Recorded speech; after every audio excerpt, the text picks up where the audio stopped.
Hey everyone, Scott J. away from Crucible Custom Props, Nerfworks Lab, and all the forums here. So today we have the second Blaster Factory Leia A New Hope that I've done. So this one, of course, is like the last one.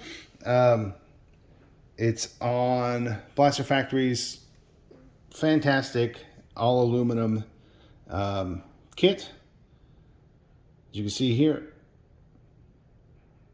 there's some modifications to be done, like I said in the last video, but there's some modifications to be done to get it a little bit more accurate to the filming prop.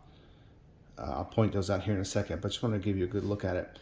Now this is the anodized one, but what you're seeing is not the anodizing, of course. This is painted.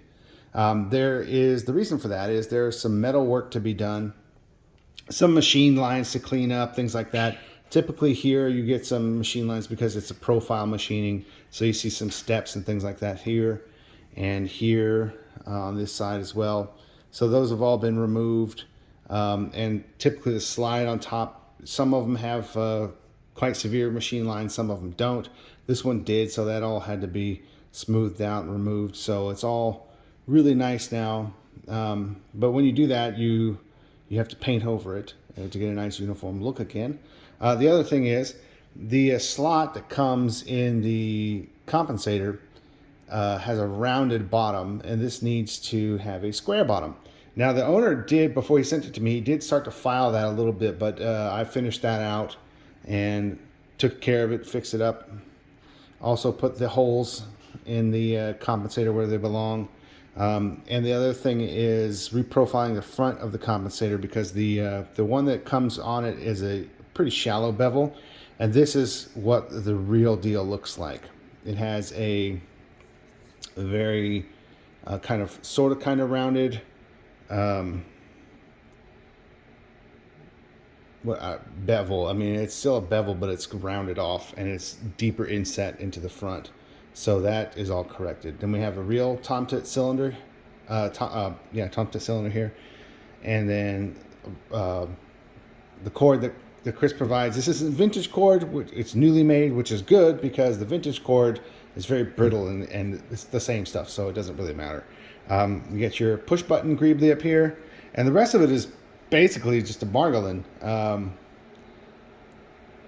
You see some sweat or heat because this is cold, and also you'll see a little bit of grease here because the action I have lubed, but it does work.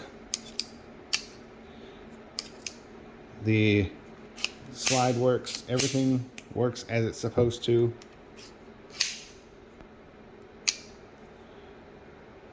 The grips are really a work of art because someone had to hand make the molds for that, and they're just underappreciated. It's an underappreciated part. People just take it for granted. But this being one of the most ergonomic pistols designed by a guy who couldn't see, just blows the mind. This is a really cool pistol in gun firearm history anyway, but when you make it a Star Wars pistol, it's just, and the amount of engineering that went into it is really cool. So I'm going to be meeting the owner. He's local to me today, which is rare, but I'm meeting him and passing this off by hand this morning. But I wanted to get a video done so you guys can see all of the details in here. So here it is. This is the Leia blaster, 1-to-1 accurate. It's accurate. I mean, I have a real one. Please watch my other video for that, the comparison. The one thing I did differently on this one is I did paint the grips instead of leaving them plastic, just the bare plastic.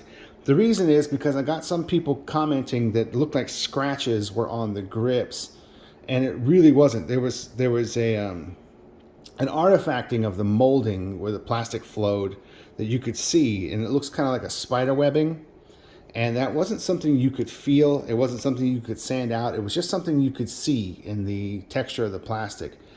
So what I did on this one is I completely painted over those grips as well, just to eliminate that so it wouldn't be an eyesore, because the real grips, they're they're just black plastic, but they're or Bakelite, but they're very smooth, just like this. So that eliminated that artifact that you can see from the molding process, and you can see here that's gone. So that's what I suggest you do if you're going to do these yourself. The things I didn't paint were the screws and the magazine plate, the safety. Everything else got. I think everything else got painted. I can't recall if I painted this part or not. I don't remember. But anyway, I don't think I did. I think this is still just anodized. But the safety will move. I don't want to move it because it may scratch the paint, and it doesn't really it doesn't function in any way. It will move if you want it to. So I'm leaving that alone. But you can play with the hammer all day long. You can play with the slide. So yeah, very cool. So there it is. There's the 1-to-1 Leia Margolin replica blaster. You even got the little Russian up and down for the windage. I mean left and right. But there it is. Thanks for watching.